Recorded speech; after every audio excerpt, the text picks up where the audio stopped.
എല്ലാവർക്കും പ്രജൂസ് കറി വേൾഡിലേക്ക് സ്വാഗതം. വളരെ പെട്ടെന്ന് വീട്ടിൽ തയ്യാറാക്കാൻ പറ്റിയ ഒരു വെറൈറ്റി റൈസാണ് ലെമൺ റൈസ്.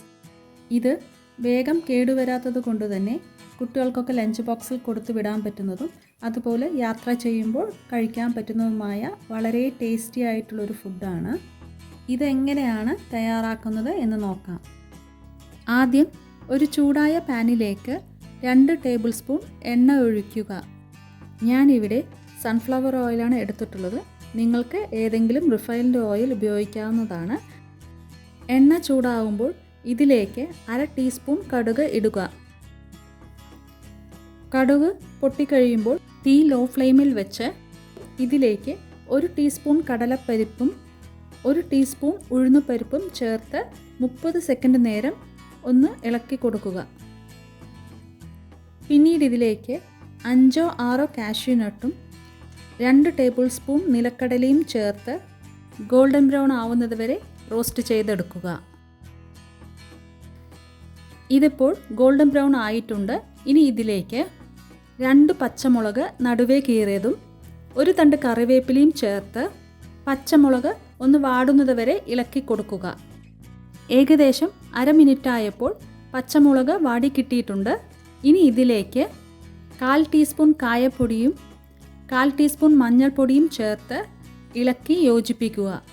10 സെക്കൻഡ് ഇങ്ങനെ ഇളക്കി കൊടുത്ത ശേഷം ഫ്ലെയിം ഓഫ് ചെയ്യുക.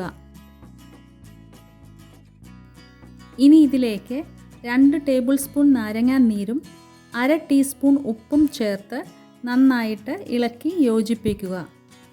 ഒരു കാര്യം പ്രത്യേകം ശ്രദ്ധിക്കുക, ഫ്ലെയിം ഓഫ് ചെയ്ത ശേഷം മാത്രമേ നാരങ്ങാ നീര് ചേർക്കാവൂ. ഇല്ലെങ്കിൽ ലെമൺ റൈസിന് ഒരു കയ്പ്പ് ടേസ്റ്റ് ആവും കിട്ടുക. ഇനി ഇതിലേക്ക് നേരത്തെ വേവിച്ചു വെച്ച ചോറ് ചേർത്ത് നന്നായിട്ട് ഇളക്കി യോജിപ്പിക്കുക. ഞാനിവിടെ 1 കപ്പ് ബസ്മതി റൈസാണ് എടുത്തിട്ടുള്ളത്. ഇത് 1/2 മണിക്കൂർ കുതിർത്ത ശേഷം അല്പം ഉപ്പ് ചേർത്ത് വേവിച്ചെടുത്തതാണ്. ബസ്മതി റൈസ് തന്നെ വേണമെന്ന് നിർബന്ധമില്ല. വേറെ ഏത് വൈറ്റ് റൈസ് ഉപയോഗിച്ചും ഈ ലെമൺ റൈസ് തയ്യാറാക്കാവുന്നതാണ്. ഇപ്പോഴിത് നന്നായി മിക്സ് ചെയ്തെടുത്തിട്ടുണ്ട്. ഇനി ഇതൊരു സെർവിങ് ബൗളിലേക്ക് മാറ്റാം. ഇത് ചൂടോടുകൂടെയോ അല്ലാതെയോ ഏതെങ്കിലും തോരനൊപ്പമോ അച്ചാറിൻ്റെ കൂടെയോ സെർവ് ചെയ്യാവുന്നതാണ്. ഈ ലെമൺ റൈസ് റെസിപ്പി എല്ലാവരും വീട്ടിലൊന്ന് ട്രൈ ചെയ്ത് നോക്കണം. ഇഷ്ടമായാൽ ലൈക്ക് ചെയ്യാനും ഷെയർ ചെയ്യാനും മറക്കരുത്.